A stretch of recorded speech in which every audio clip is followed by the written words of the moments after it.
Hiro Saijou, and Brandon Hill. Let's put our hands together for them.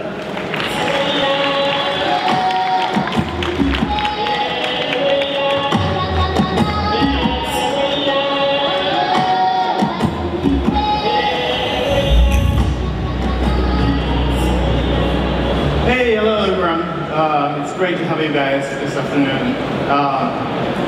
My name is Brandon. I run a San Francisco-based design company who provides UX design, service design, and branding. Last few months, we had an opportunity to work for a few auto manufacturers, and I had a chance to go to their headquarters last month. And the first thing they did was they took my cell phone away, put it in a locker, so that I cannot take any photos to steal their IPs. And that was kind of interesting because in the current trend, everything is open, everything is connected. But the truth of the matter is, auto manufacturing industry is so against the current trend.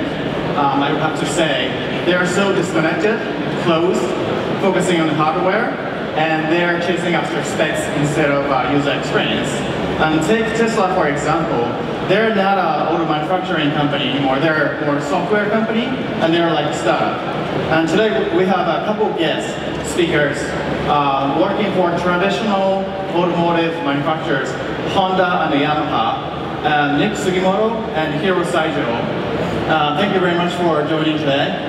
Interesting thing about them is they run companies in Silicon Valley trying to disrupt themselves from outside of their headquarters in Japan, because things are so moving fast and quickly in Silicon Valley. And I'm pretty sure there are things that they're doing differently, and I'm very interested in learning how you are innovating your own companies from Silicon Valley. So can you explain how you're doing that today? Introduce yourself. Hi. Well, thanks for having me. I'm Nick Sugimoto from Honda. Honda has been in Silicon Valley for a little over 17 years. We started as a small corporate venture capital team. Now we are doing more prototype development with startup companies in the Valley and all over the world, as well as big guys like Apple and Google. So we're pretty active in doing open innovation activities. Are there any specific projects that you took a lead on, which are known to the public now, or something you can talk about? Sure. Well, one actually big achievement is the smartphone integration with the car called Android Auto and CarPlay, which connects your either Android phone or iPhone to your car screen and the steering wheel buttons and speakers and microphones in a car for you to be able to operate your contents and apps in your phone in a very safe manner in the car, just by pressing the button on the steering wheel and voice command. You can make phone calls, you can make text message, receiving messages as well, navigation, listen to music. All of those are available in the car. So that was led by my team in collaboration with Google and Apple. That came into our production vehicle 2 years ago. Now in all Honda vehicles, that technology is already there. So that's one big example of how we collaborated and could be output into our mass production products. Hiro, how about yourself? What are some of your responsibilities in Silicon Valley, and what will be some of the projects that you took the lead on? Okay, yes, this is Hiro Saijou, CEO of Yamaha Motor Ventures Laboratory. Also, I'm leading the project called Autobot. It's a human rider that can ride a motorcycle autonomously to compete with the world professional rider. You can check the movie in YouTube later on. And then back to your question, my purpose, my objectives in the corporate venturing in Silicon Valley is not about disruption of today's business in Yamaha. Because we could see a lot of the opportunities outside of Yamaha's business today than in the Silicon Valley, because so many things is now moving very quickly, as you mentioned. Also, the redefinition is happening everywhere. This is great opportunities for all of the players in the automotive to acquire new opportunity, not only the automotive industry. We can utilize our existing technologies and business assets to acquire the new area for the future. In that sense, the Silicon Valley is best place for me to leverage their ecosystem to get us move forward to understand what's going on there. Then we shall do some innovative things. If necessary, we shall do disruptive things to the existing business. But the disruption itself is not objective for me. So how do you guys view those brands in Japan? Obviously, you two work for Japanese brands in the automotive or mobility industry. Do you think those companies are kind of behind on innovation technologies, or do you think few companies sponsoring this event, European brands, do you think they're advanced? What is your take on the progress of innovation in the industry? Yeah, in some sense, the BMW, Mercedes, Volkswagen, they are pretty aggressive to acquire the new area compared with most of the Japanese automotive OEM. But we should remember what's the important things. The improvement continuously and also the, how can I say, safely done is very important to get us to have the nice cars today. So this kind of incremental improvement itself is very important. We shouldn't ignore that. But on top of that, how we can get more aggressive approach to take the opportunities. In that sense, this kind of event is very important for me, and then probably for the Honda or other automotive makers. Then probably the Japanese automotive player is relatively slow to acquire that opportunity, but they are now becoming to be more aggressive to try to take that. Yeah, I thought it was interesting that you told me that when you're trying to speak at this event, your headquarters says, oh, what's web got to do with our business model? And then you have to explain the connection between web, internet to existing Yamaha business. Yeah, so exactly. That's really interesting. Yeah, because 99% of our product is totally disconnected. So we have no relationship with web at this point. So that question came out from our management team. It's pretty honest and very simple. So I just need to explain that I'm working for the disruptive thing, disconnected things from today's Yamaha business. That's why this is perfect opportunity for Yamaha to understand what's going on in the outside of Yamaha's world. Then how we can identify next steps for us to move forward. That's the purpose of this. Our PR team doesn't know I'm here. Okay. You should have. Nick, I understand, like, you had told me before that one of your missions is to remove Honda from manufacturing engines because it's not environmentally friendly. So what are you particularly trying to accomplish by contributing to Honda from Silicon Valley?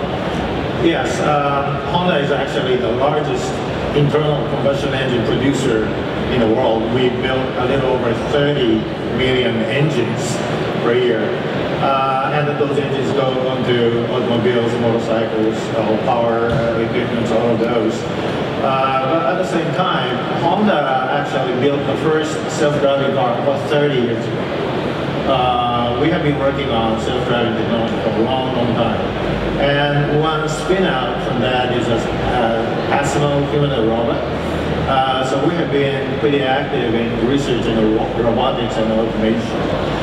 So in that sense, Honda is not necessarily behind, but I would say entire automobile industry appears to be a little bit behind compared to IT industry like this, because the software and also the improvement of the hardware, processor speed, network speed, also sensor performance, they finally got to be the level where the self-driving technology is more realistic. 30 years ago, it was almost a dream and science project. So in that sense, car industry has a long history of robotics research and software as well. But now the whole trend and also innovation is catching up. So that's the time, this is the time when the IT industry, all software people and also hardware-oriented car manufacturers can get together and work together very closely. And my team is leading that. Actually, it is not only the automotive sector. We could see a lot of the phenomena like the boundary between the hardware, software, is rapidly will be disappeared. Then the huge kind of opportunity for redefinition is came out.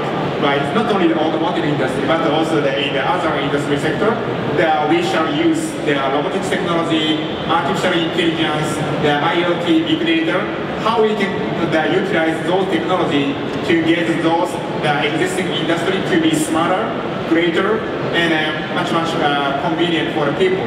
That's the things that are happening in everywhere. That's why I'm really excited to see great opportunities around us. So the question is how we can aggressively acquire all those things. Well, as a established plant like yourself, do you feel it's not easy to, I would say, penetrate your management team or executives to make them understand why they need to be innovative? Do you feel some sort of frustration from outside of Japan, trying to negotiate your executive team about doing new things, or things differently? Definitely. Honestly speaking, sometimes I felt the huge frustration, but very fortunately, I could get the great support from our management team because I convinced them, okay, there are so many things happening, sharing, autonomous driving, and IoT, all those things. They couldn't understand the meaning of that. But I explained several times, then finally they said, oh, Hiro, I couldn't understand what you are saying. That's why I can let you go. That's a great word I get. After that, everything moves very quickly and smoothly. This is one of the unique character Yamaha has. It's very curious, very aggressive to learn what we don't know yet. That's one of the uniqueness we have. That's why I'm now utilizing that kind of curiosity to move forward to acquire the opportunities. Nick, what is your experience with your outpots? Luckily, my team has a great support from Honda's top management. So we have very big autonomy and pretty nice resources to use for collaboration with outside innovators. But sometimes the speed is different because we are more hardware oriented and also our product carries human life. So we need to go through a very strict product quality assurance process. So that sometimes make a little bit gap in speed, but I think there's a way to decouple the speed constraint from IT innovation speed. So that's why we introduced the new idea to launch new features in the form of app running in a car to be able to more function in the form of app later stage of the development. So I think there is a solution to fill the gap. Going back to the main topic of this session, robot on the road. How do you guys take robotic technologies into your next product or business model? Can you explain? Can you talk anything about what you're doing with robotic technologies? Yeah. Okay. I was a software engineer, 20 years working for the factory automation and the robotics. So I'm kind of an alien of the Yamaha Motor Corporation. That's why I don't want to put the robot itself on the road, just the replacement of a human. But what I want to do is how I can integrate robotics, not the robotics technologies, onto the vehicles to be more intelligent and smarter and also safer. Then we can enjoy the more kind of life freely and more driving with more fun. That kind of things that we want to deploy. This is kind of more how we can maximize fun for driving, fun by driving. This is one of the way. The other way is that autonomous driving, all those things. I believe the previous session mentioned the mobility as a service, the type of things. Probably autonomous driving technologies itself is very good fit for the public transportation to be modernized, very sophisticated, to cover the on-demand and less infrastructure requirement. So I'm thinking about these two directions. One is for more personal mobility, how we can make the vehicle more intelligent and friendly and personalized. The other way of the usage of the robotics could be autonomous driving public transportation. That's what we are looking at now. How about the case of Honda? Well, Honda has been working on a humanoid robot for a long time called Asimo. Unfortunately, Asimo cannot drive a car today. Well, you don't really need a humanoid robot to drive a car. Well, let the car drive itself. Well, like many self-driving car projects you see, we put sensors in the car and put the algorithm and put processor into the car. So, yeah, definitely it's coming soon. Honda recently announced that we are targeting 2025 to introduce a perfectly self-driving car on the street. Hiro mentioned a little bit about product as a service or automobile products provided as a service. Do you guys have any plans of becoming service-oriented company from product-oriented company? It looks like that's the way to go, and most industries are heading towards service model. Do you guys have any service plans or creating plans to create a service model, business model? Yeah, definitely. This is one of the purpose for me to studying this corporate venturing activity in Silicon Valley, how we can transform ourselves to be a solution provider, a service provider, not just selling a product to the market. This is a great opportunity for me to come here this long. I could see a lot of the cars in the parking lot and then with idle, and then the utilization rate is still 5%, 10% level. Again, I came from the software engineer background and also working for the factory automation. So 5% utilization rate is nightmare for me. So my biggest kind of task I need to do is how I can make the cars, vehicles, mobilities working always. So how we can get the higher utilization by the system, by robotics, by service. That's the most important thing for me. Then I couldn't disclose yet, but we are now approaching that direction pretty aggressively. Well, there are many ways to provide services to our customers. Right now, obviously, main business is to sell our products for individual ownership. Well, in the future, obviously, car sharing, ride sharing are already there. And Honda is not big, but we are already in that market, providing some car sharing services, particularly in Japan. Going forward, yes, there are way more opportunity for services. Even for car owners, they can enjoy more benefit by sharing the vehicle data with the car company. Then the car data could be another gold mine for many third parties. Easy example is auto insurance industry. They want to look into the data, how you drive, and they can offer you a discount of your car insurance premium. So we're in that business, and we are offering more and more services to our customers. Why don't you agree? No, at this point. Time is up, so thank you so much, guys. Thank you.